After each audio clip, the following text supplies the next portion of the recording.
Welcome, ladies and gentlemen, boys and girls, to the most magical podcast in the Midwest. That's right, the Magic in the Midwest podcast, starring USA Today best-selling author J.B. Michaels and his more successful wife, Ashley Michaels. And now, your hosts. All right. Hello, everybody. Welcome back to the Magic in the Midwest podcast. This is podcast number 78. I am J.B. Michaels, USA Today bestselling author and award-winning author of many books. And I am joined by... Ashley Michaels. Yes. Ashley Michaels. Anything else to add, Ashley Michaels? No.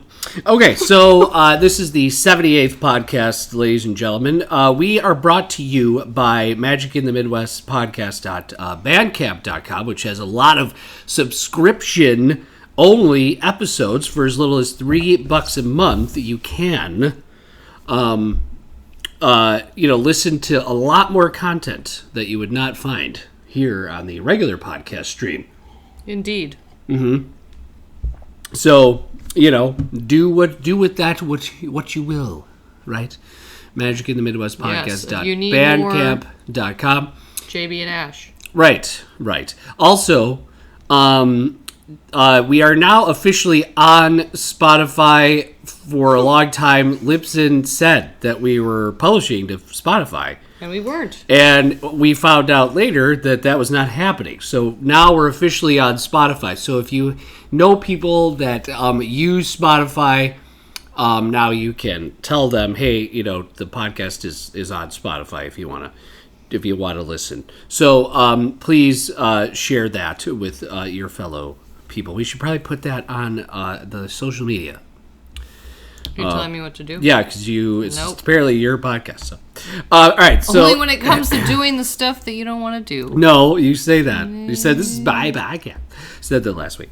All right. So, and then what else? Brought to you also by my many books, which right now you can get a free book very easily downloaded on any ebook platform called Why the F Do I Need Life Insurance, which is a funny kind of take on something that people don't really want to talk about, which is life insurance. But still, it's an accessible way to read about and learn about life insurance, which I could then help you procure.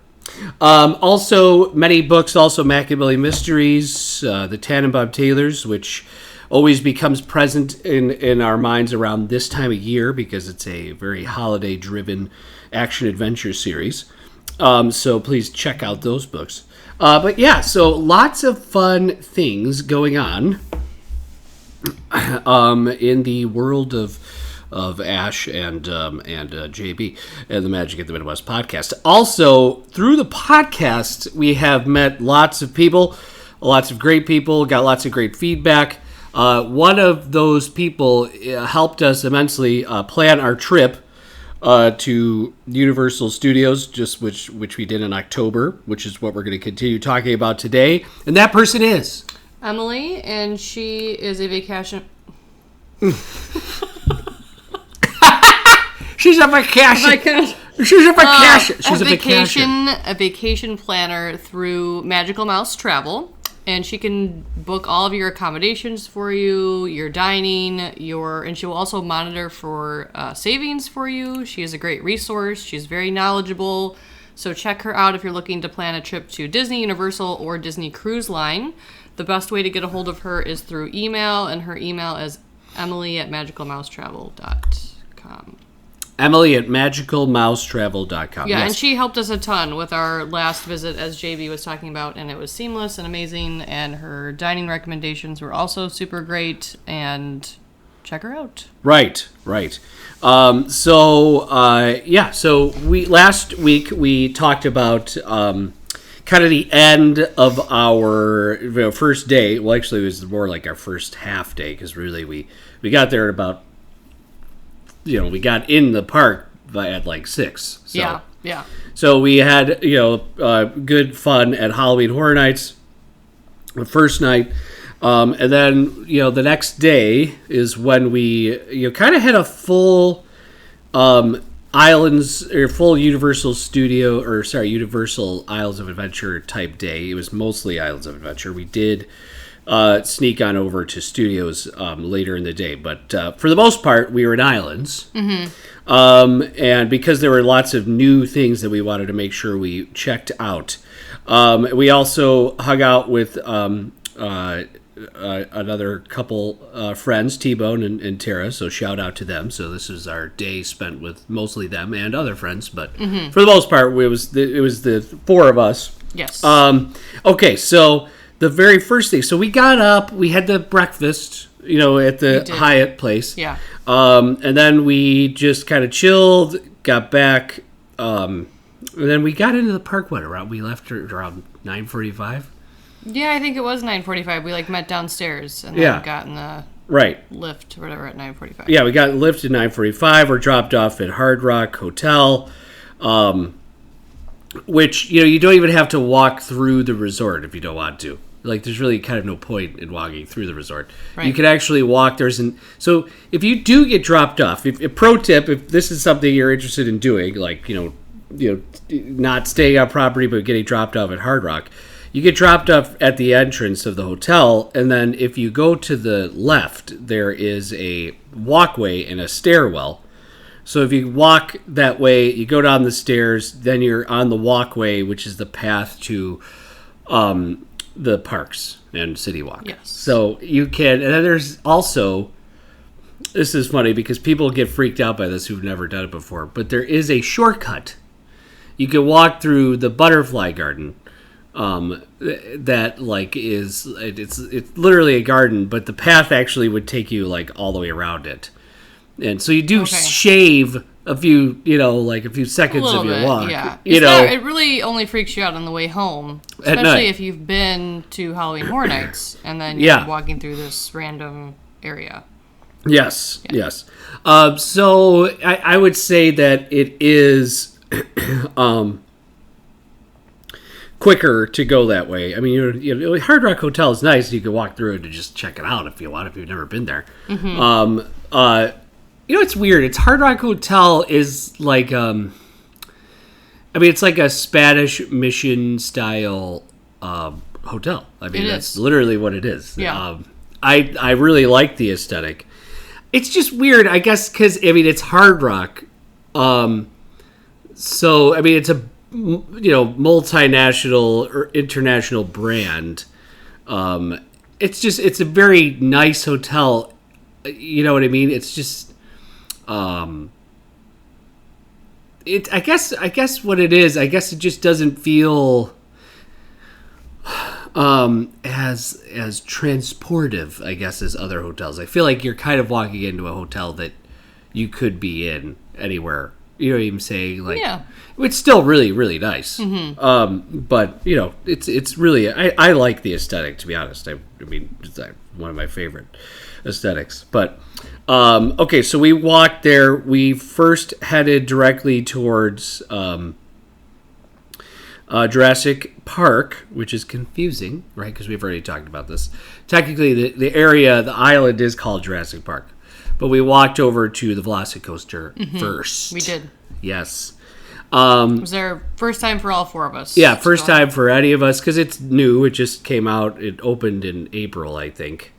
So new for all of us who are down there. But we did go to the Velocicoaster first. One thing I noticed, it was about a 35-minute wait the first time. Yeah. That's what was listed. I'm pretty sure we waited pretty much 35 minutes. Even with the allure of the Velocicoaster, I would say that still people head to Harry Potter before anything. In the whole park, it's Harry Potter or bust. Everybody who walks in to a Universal park, usually they're headed towards Harry Potter first. It's fascinating to me that really without Harry Potter, I don't know if those parks would still be there. I don't know. They were in major trouble for a while. Right, there wasn't a lot going on, and the tickets weren't really going that great, and Horror Nights would keep them in the black, by itself. So But yeah, so Harry Potter really was a huge boon and boost for Universal theme parks. So that was good. So everybody heads there, but we went to Velocicoaster. And this is a weird, I'll be honest with you, it's a weird spot. It's a weird entrance. It's like it is not off a main thoroughfare. Yeah. Right? So you sort of have to like find your way. You can go right where the Lost Continent ends and Harry Potter Begins is like a doorway that you can actually walk to the entrance. Mm-hmm. But because it's so obvious, they actually have people standing with like a sign that says Velocicoaster this way. You know, like that when we went the first day, that's where we did. We were like, oh, right. Well, okay, we'll just go this way. That way. And we went right in. Now, it is tucked closest to the water in Jurassic Park behind Burger Digs. So yes. which really looks like the visitor center from Jurassic Park. Mm-hmm. So it's like the visitor center, that Velocicoaster entrance is like down below it to the, like if you're looking at it from across the way, it's like down below and to the left. So we went into Velocicoaster line, and it's very much not Jurassic Park. It's very much the Jurassic World aesthetic. Yeah. Lots of blues and grays, you know, kind of black like motif. Mm-hmm.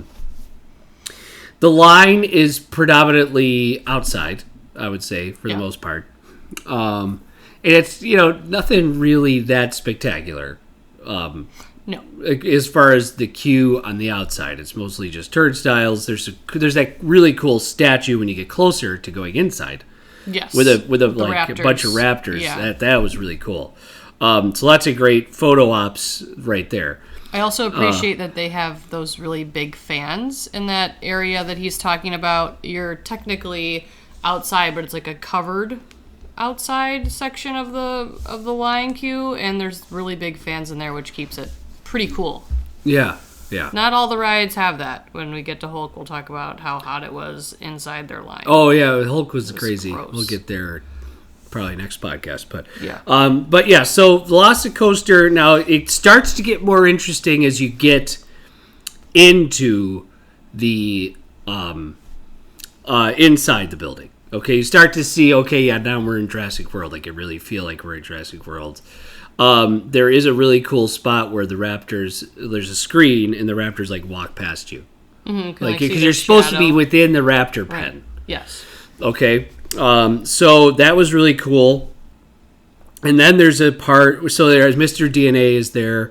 And the whole, like, conceit of this whole thing is that we are going on a vehicle excursion with raptors. And raptors are going to be hunting, and we're going to be, and you know, running alongside of us as we're going through this. Okay, so that's kind of the conceit. Technically, it's an attraction. So think about Jurassic World as if Jurassic World was real. Okay, this is what you would have done with the raptors. The raptors attraction. Raptor attraction of Jurassic World, where you would run with them, you know, as they go on like a trading session or whatever. So, you know, you get to this one part of, and they actually have like blue animatronic raptors, like in, you know, from the movie, if you remember, they have like a little head spot that the raptors' heads go in, like in the cages for the raptors, and they're like cased within the steel. Yes. And you can actually see that it looks so good. And they blink, and they're kind of like shaking the cage a little bit. It's neat. It's really, really cool. It really gets you amped up for the ride. Okay. And then this to me is debatable. What happens next? You then get to a point where you're going to put, in the whole time they're telling you, you're going to put everything in the lockers. So, which I think is needed for this ride. I mean, I definitely. If you're going to need it for any ride, it's this ride. One. Yeah. So here's the interesting thing. They have the lockers inside the line queue, which, if you're savvy enough, can help you cut in front of everybody.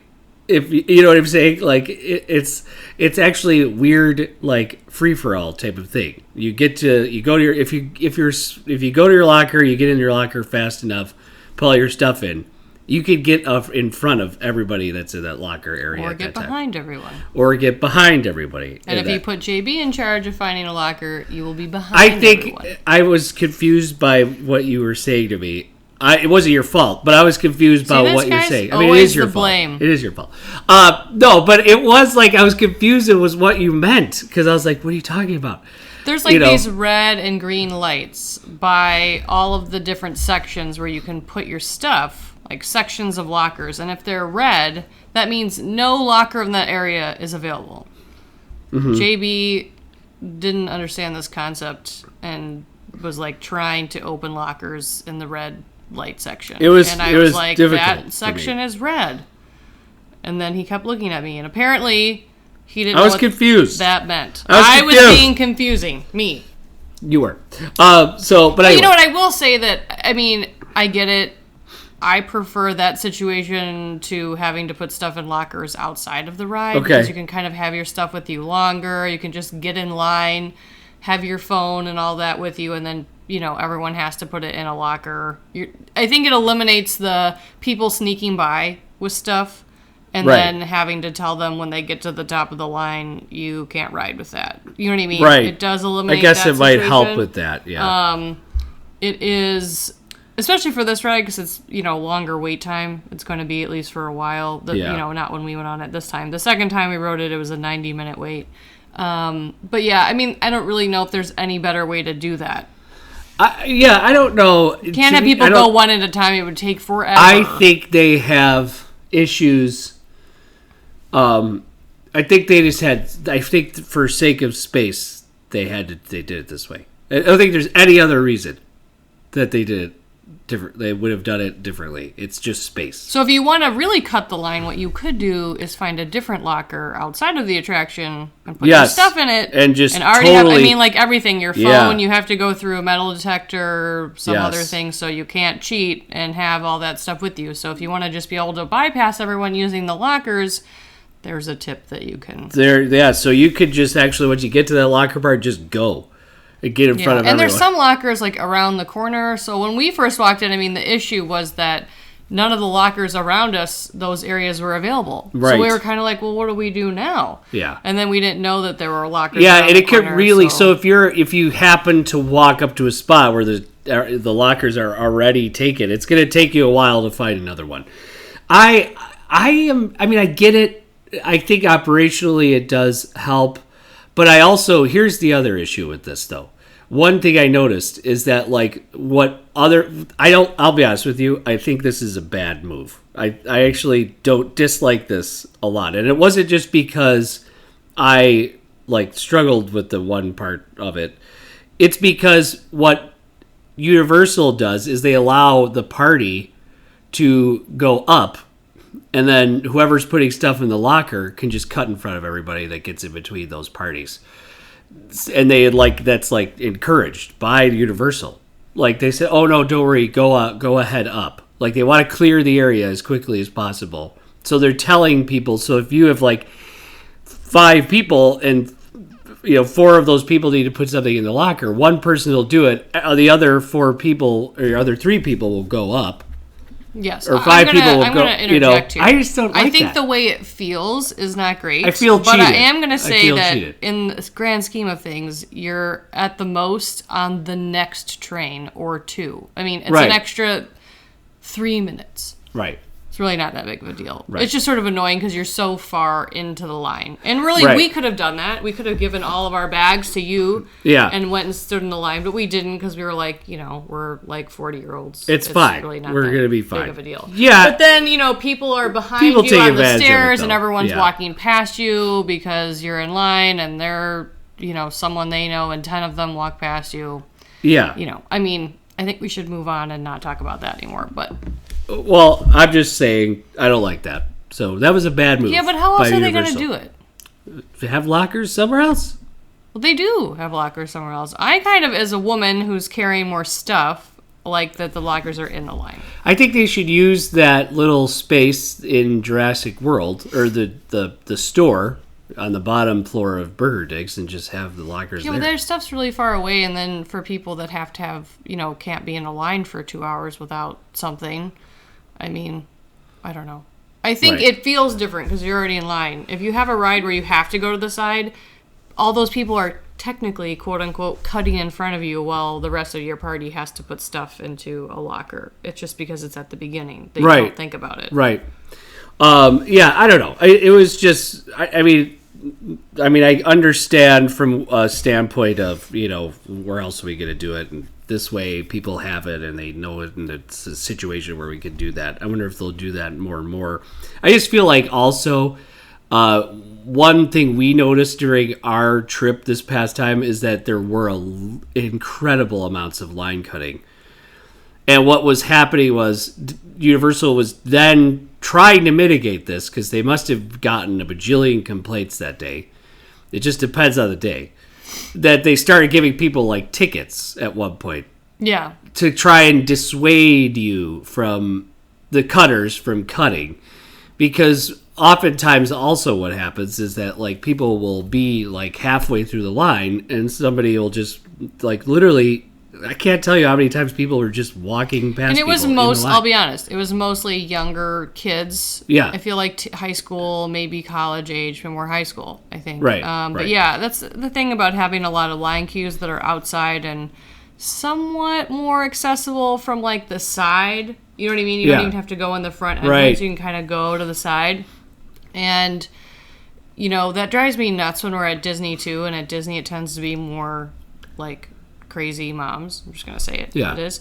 But if someone needs to go get a drink of water or whatever, sorry, you have to leave the line and you can't go cut back. Like, it's not a placeholder for you. Right. And unless you have some sort of special need I'll be or honest something. with you, there were so many kids doing it. It was nuts. I was going to say it. I'm going to sound old and stupid, but I don't care. This did not happen when I was a child. I did not notice this when I was a child. My parents didn't notice it. Like, I think it's a thing because we just have entitlement issues in America. Like, people just think I'm entitled to be wherever the F I want. And when I want to get in the line, wherever, wherever, and however I want, I will. Okay, now I'm going to tell the story. So I think it's an attitude. I think it's an attitude. I'm going to tell the story. Go ahead. I don't want you to jump in and tell it. So the example of this was the second time we went on Velocicoaster. And this is just one example of it happening. There were multiple other kids like going way up in the line after they were like clearly left to go eat a burger and come back, and they just like skipped out in the line for 30 minutes. I don't support that. But this time we're walking up to the ride, and JB and I are clearly like destined to get to the entrance before these other two girls. Like, they were way behind us. So one of the girls kind of runs up and cuts us off, like, just as we're entering the line. Right, like literally almost trip over her, and we're not trying to speed up either. We're just walking in normally. Well, so she gets in front of us, and you could tell her friend was like, didn't want to walk past us. She kind of knew. And the girl in front of us was acting like her friend should come up by her because she technically beat us in line, which was like a joke. She like sprinted and then stopped right in front of us to walk in. Whereas like as a kid, if that ever happened to me and your group did get split up, I think you go back to where everyone else is. Like, the girl in front of us should have gone. First of all, she never should have like tried to fly in front of us. And then she should just go back to where the rest of your party is. You know what I mean? Yeah. If everyone else walked in after these people, then you should just wait. That's what we did. We had a big group one day, and there were times when we kind of got split up in line, and we didn't have the rest of our group that was behind come up next to us. We were always like, oh, go ahead. The rest of our group. We did that the entire time. Because that's what you're supposed to do. It's called just being courteous. And she did not get on the ride faster than us. She was a slot ahead of us. Like I said, I mean, I'm not surprised kids will do stuff like that. But I mean, the other thing that was bothering me, like I said, were the kids that were like clearly had left the line to like go grab fries, and like were out of the line for 30 minutes, and then would come back, and like a whole group of them would walk through the line, and they just acted like there's no reason why you should be upset about this. They're like, oh, well, it's not a placeholder. This isn't a virtual queue where you just get to go do something and then get called back. Right. Right. We're all standing in line for 90 minutes, and you feel like you don't have to do that Well, for some reason. See, that is my issue. Yeah. That is my issue. It's entitlement. It's just I don't think I have to do that. Why do I have to do that? Like, I'm sorry. You guys are here. I when paid, the group you of paid, 14 we all of us, paid. we weren't like, oh, half of us are going to go grab dinner, and then we'll come back, and then you guys can go, and we'll just save spots in line. That never even happened. But people think like that now. Like that. Yeah, they do. And it's like, that's one negative that I noticed really pronounced. It was bad. When we were there this time. Like, it was like happening a lot. It happens more in the rides that have at least a section of the queue that's outside. Yeah. Yes. So for me, I didn't, and it's also one of those things, right? Where there's no staff around. You know what I mean? And the staff doesn't want to probably even deal with it anyway. But it's also one of those things where that causes the fights in theme parks and causes people to be upset. If someone were to say, and they rightfully could, hey, I'm not letting you through. You're like they could. I'm sorry, wait in line. Mm-hmm. You know what I mean? They have every right to say that. Yeah. Because it's they're not being rude. They're actually just standing up. You leave the line, you should enter it at the beginning and start your wait all over again. And that's why there's signs everywhere that says line cutting is prohibited. Like, you can't do it. So sorry. That was a rant about line cutting. We're not even on the first ride yet. Yeah, we haven't. So anyway, so then we finally get on the Velocicoaster, which is interesting because it doesn't have an overhead shoulder type harness. It just is a hip harness. You just kind of sit in the chair and just hold the harness, and you're off. So.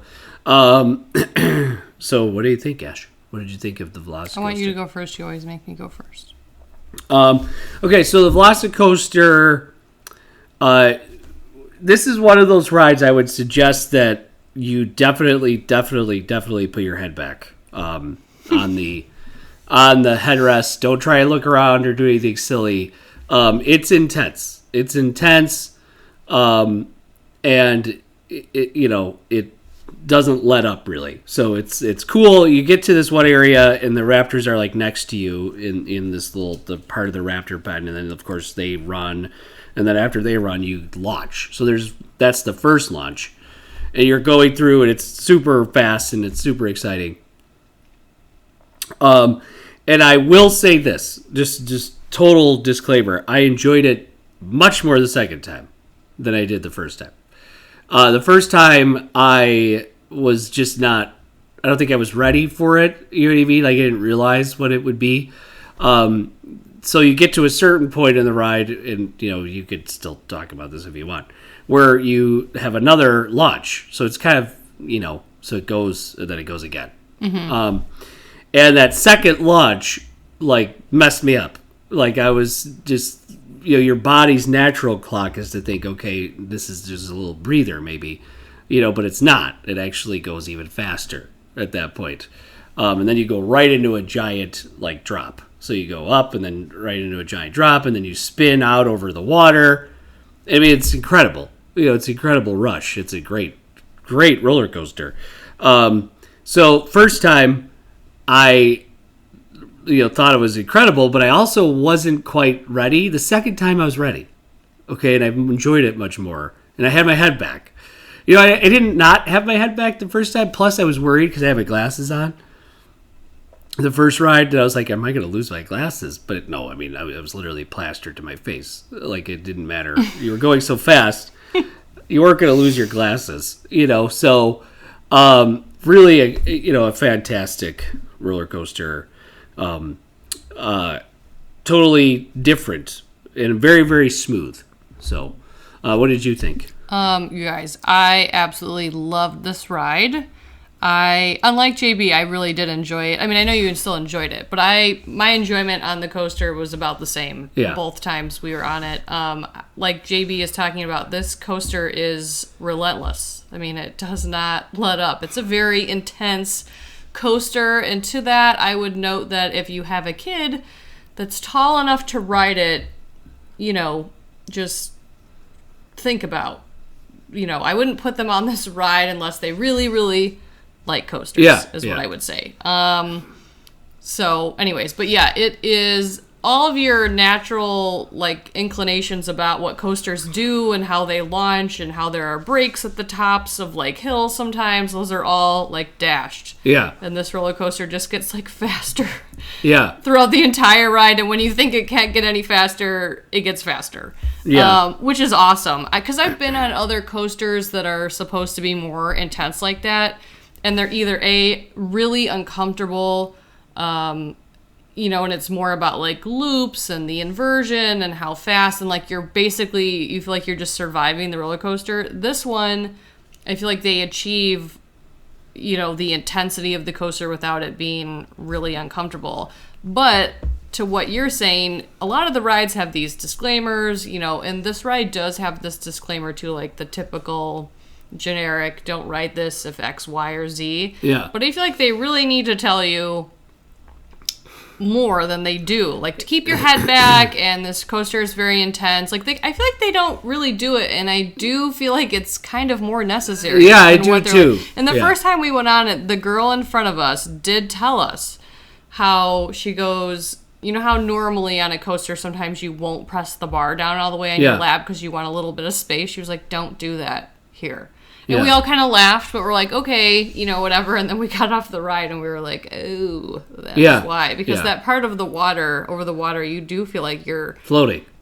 Like the science and physics behind the force keeping you in the seat, which I'm sure is still true, but it doesn't feel like it on parts of this ride. Right. Like you feel like you would fall out over the water. It's amazing how much of the ride you actually spend like to the side of the track, or you know what I mean, like underneath it and not really above it. It's crazy. Right. But yes, I was not ready for the second launch. You can kind of see that it's there, like you're aware. You can't see that part of the coaster from the outside. Yeah. But there's a part in the queue where that's happening, and you can kind of tell. But I think even if someone told you that, you would not expect it to be the way that it is. Because I always picture a second launch as sort of like at least a break. Right. And then launch. No. This is, I don't even know if I would say it's a launch. It is. But it's like you are going so fast. Anyway. And then you don't think you can go any faster. And without skipping a beat or even the slightest push on the brake, you go even faster than you're going up into this crazy tall hill. And then fly down. Yeah. Like you don't even know. Like I felt like my face was going to fly off. It's awesome. But it's not uncomfortable. Like, it is still a really smooth ride. And the second time we went on it, by the time we actually got on the ride, it was nighttime, so it was really dark out. And that was really cool, too. It was really cool. But I think it was fun going on with our friends. The second time we went on, it was just the two of us. And then the first time we went on, like we're talking about now, was with our friends T-Bone and Tara. And it was fun to have them on the ride with us. But that second launch is when I sort of turned my head, because they were sitting behind us, and I was planning on sort of like looking back at them, because I'm like, here's the launch, right? Like we're going to stop for a second or slow down. And as I was turning my head to the side, the coaster went even faster, and my head like slammed back against the seat, which, I wasn't like badly hurt or anything. I just was not expecting. Yeah, definitely just keep your head forward. I loved it. I thought it was super thrilling, yet smooth and comfortable, and I've never been on a coaster that felt like that ever. Yeah. It was really good. Very, very well done. Coaster. So, what do you give it? Like a for me, even though they did put effort into the queue and all that stuff, for me, it's not really. It's a coaster. Yeah, it's not like an attraction. For me, it's just a straight up coaster. This is a coaster. Yeah. So for me, I don't know. I think it's maybe my favorite coaster that I've ever been on. Yeah. Okay. Because I put that in a different league than like even Rock and Roller Coaster. That's like different. It's a roller coaster inside. It has the music and that pre-show. To me, it's a different league of roller coasters. We forgot to talk about the Claire. Yes, I was just going to talk about that. The Claire, Chris Pratt, or Owen Grady, part of the, like when you get past the locker part, you go up and then there's a video and Claire's there talking about stuff, and so is Owen, which is weird. I feel like you don't have enough time in this area You don't. to focus on what they're saying. And you're so not close loud enough. to the. It wasn't loud enough. That was one thing I noticed. And I'm not someone that likes something loud, but I couldn't really hear what they were saying Air conditioning was not on in a lot of places, and it was not loud enough to hear the pre-show type things, and like it just wasn't. Yeah. So it was like you couldn't. I mean, I'm sorry, but I feel like that's part of the experience. I want the story. I want to know just some context. And all I picked up was that she was kind of talking you through what was going to happen, and he was basically showing up saying, like, I don't think this is a good idea. Yeah. We had to put an attraction in the Raptor, and it was. Yeah. I mean, their characters were consistent with the movie, which is really great. That's what everyone wants. Yeah. But you couldn't really enjoy it. Right. Yeah. So interesting, to say the least.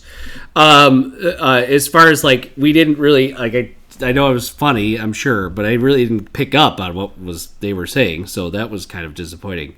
Same thing kind of happens at Hagrid's, where, like, I don't really understand the whole pre-show. I don't even know what's going on in that pre-show. I have zero clue what's happening in that pre-show. So, like, it's like Weasley's there and Hagrid's There's just so many there. people, you can't, which is, I don't expect everyone to be quiet, but, you can't really hear, like, even if you do want to listen to it, you can't really hear anything that's going on. And to be honest, that one part of the line in Hagrid's where, like, something's happening on the ceiling, I would have never even noticed. Motorbikes are up unless someone told me, because it was so loud in there. Yeah, I mean, it's cool, but it's also like, what the hell? Yeah, so I mean, Velocicoaster is fantastic. I really love it. It is one heck of a roller coaster, and I just think that it's definitely the most intense roller coaster I think I've been on. I would say one of the more intense, if not the most intense. So if that's something you're willing to go for, and that's what you're into, then you'll love Velocicoaster. Interesting note is I feel like some people, like, I feel like it's not for everybody. I feel like there are people who will go on Velocicoaster and say that's the last time I'm going on it. Like, I feel like that's coaster. More the case, especially with people who are getting older. This coaster is super intense, and I feel like that may be to its detriment for older people. See, and here's something, a caveat to that. I mean, or a counterpoint. I feel like for me, and everyone's different. For me, I'm more inclined to almost do that again than I would be able to do Space Mountain twice in a row. And it's because of, like, how tense my neck gets and all the little dips, even though it's not nearly in any way the same intensity. Hold on.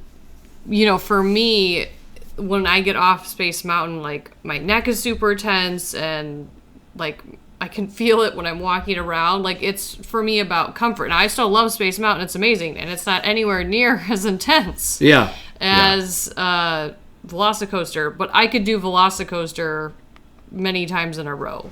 Not many. Yeah. But I could do it multiple times a day, and it doesn't affect my body as much as something like Space Mountain. Okay. Personally. Right. But I know what you mean. Right. Yeah. No. I thought it was great. I think it's really a great roller coaster, a great addition to the park. The Velociraptor type thing, and the fact, to me, it's like this is what it would feel like to be a raptor, right? To go this fast. I just think that's kind of neat. So that was cool. I would, think we've spoken enough about Velocicoaster. So after Velocicoaster, we kind of were like, whoa, that was intense, so we kind of took it easy, sort of. And we walked over to Jurassic Park River Adventure. We did. And we went on the slow boat ride that just has that really awesome big drop. Okay. Okay, so Jurassic Park River Adventure, what are your thoughts on that? I love it. It's one of my favorite attractions. It's definitely an attraction. You know, because most of it's a slow boat ride, as you're saying. The one thing we both noticed is that the oh my gosh, this is horrible. Are real bad. Oh my gosh. And I don't mean like that they're old and they should be like, I can't deal with like an older animatronic. I mean like their skin is peeling off and they're like, some of them are leaning way to the side and not even doing what they did years ago. Like they need to be refurbed. Unless Universal is going to shut this whole thing down, this desperately needs a refurb. Desperately. Yeah. Like, I know that the pandemic hit and things were lean, but things are better now. I feel like, they should fix the dinosaurs in a dinosaur ride. Yeah. They look absolutely atrocious. They do. It was real bad. Like, all of them. Like, the Yeti in Expedition Everest still looks awesome, even though he doesn't move. He still looks really good. He used to move, but he doesn't anymore because he cracked the foundation. But and the T-Rex didn't move. The T-Rex just moves forward, but he doesn't actually open his mouth and roar like he does it. He sort of moves his head a little, I remember in the past, he would come out and he would roar in his mouth. Now, maybe I'm wrong, but in the past, wasn't it that you couldn't see him right away? Wasn't he kind of in the dark? Yeah, there was a waterfall effect. Oh, yeah. That's right, there was a waterfall effect because the water from the pipes was because streaming now down. When you just get up to that point, you can just see him. Right. He's just there. He's just there, and then he comes out slowly, here I am, crotchety old robot. It's a she. I still love the ride, the music, and the elements of the ride, and the fact that it's an old school type of ride. But I really don't. What I don't get is you get rid of Jaws. Jaws, wasn't this egregious. Early on it was, but then it fixed itself. But this is was just about there space. are flaps of dinosaur skin coming off the Parasaurolophus. You're what the hell? And then you get that box thing that's supposed to move. It's supposed to move. It's just and, sitting kind of drop there. A little bit. It's supposed to give you a little bit of a holy crap that almost dropped on our heads. Yeah, that's not working. The best dinos are the Dilophosauruses, the spitters. They actually still look okay. The raptor, looks like he got deformed. It's his mouth is the rubber is drooping in one side of the raptor. It's they tried to reskin it and they did it terribly. Bad. It is bad. I mean, it was almost laughable. Yeah, when you're really, looking at all of them. You're well, they're all aged terribly. well, they're not, but they're not maintaining them. They're not doing what they should be doing. And I get that Brachiosaur is supposed to be the big wow, there's a dinosaur on a riverboat adventure. Here's the Brachiosaur, but even that, I could. You can see the seams. The seams are everywhere on its neck. Is it supposed to lean down that much? Too? Yes, it's supposed to lean and go up. It looks weird when it but is. I think it's I think it's tipped. I think it is tipped. Tips has been returned. So. Love Jurassic Park, and we love the ride, but my lord, nothing will take you out of it but looking at all these horrible and you couldn't animatronics. Not focus on it. It was hard to turn the other way. You couldn't not see it. Right. It was there and everywhere. What's crazy is that we know that Universal can make incredible animatronics. Look at Gringotts. All the goblins and Gringotts Bank and Hagrid and the it can be done. Blast-ended Scroot and we know they can do really good animatronic work. Why can't you just fix the dinosaurs or put new dinosaurs in? Yeah. It can't. I mean, really, it's maintenance. It's something you need to do. At least the T-Rex was there. There were times on Jurassic Park where the T-Rex didn't even show up. It just went down the riverboat, and now the drop is awesome. It's big. And it's great. That was their solution. Well, instead of having it not show up, right, we're just gonna have it there and no. I feel it's a little bit of it's in bad shape. And if I were Steven Spielberg, I would be like, "What are you guys? This is terrible. What are you guys doing?" They gave some love to the Jurassic park ride in Hollywood. They did the Jurassic World skin, and the Whaleosaurus is in there. The Whaleosaurus, as Ash likes to call him, the Myosaurus. And like there's a big like Indominus Rex T-Rex battle at the end of the ride and stuff. So there's like lots of cool new things there. Give it some love. Give it some love. Just and I feel like you could do that without, making it feel like Jurassic Park isn't a part of it. Of course it is. If the T-Rex is in it and you have all these different things, I feel like everyone would just like to see it more well done. Yeah. Regardless if you do the skin or not. Because the reality is Jurassic Velocicoaster is right there. Yeah. This isn't like, oh, this is Jurassic Park and over in whatever it's going to be called. Epic Universe is going to be the Jurassic World section. It's like, well, we've already mixed them here.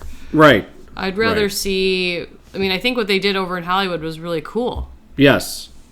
But I'm not saying you need that. Just update this one. Just, give it some love. Fix some things. Yeah. So, we did that. So, geez, we are already really at the end of this podcast here. So we talked about line cutting. We talked about line cutting, and Velocicoaster review, and Jurassic Park need to fix dinos. So, I think these things were good. Do need to be addressed. Mm-hmm. All right, ladies and gentlemen, please rate and review us on Apple Podcasts, Spotify, which is really on Spotify now, Deezer, Stitcher, wherever you listen to your podcast, YouTube. I said it like that, YouTube. So, please rate and review us, share the podcast, let us know what you think, and we will find a way. We will talk to you next time, ladies and gentlemen. Anything to add, Ash? Not for me, no. Not for me. All right, from the Midwest. See you later.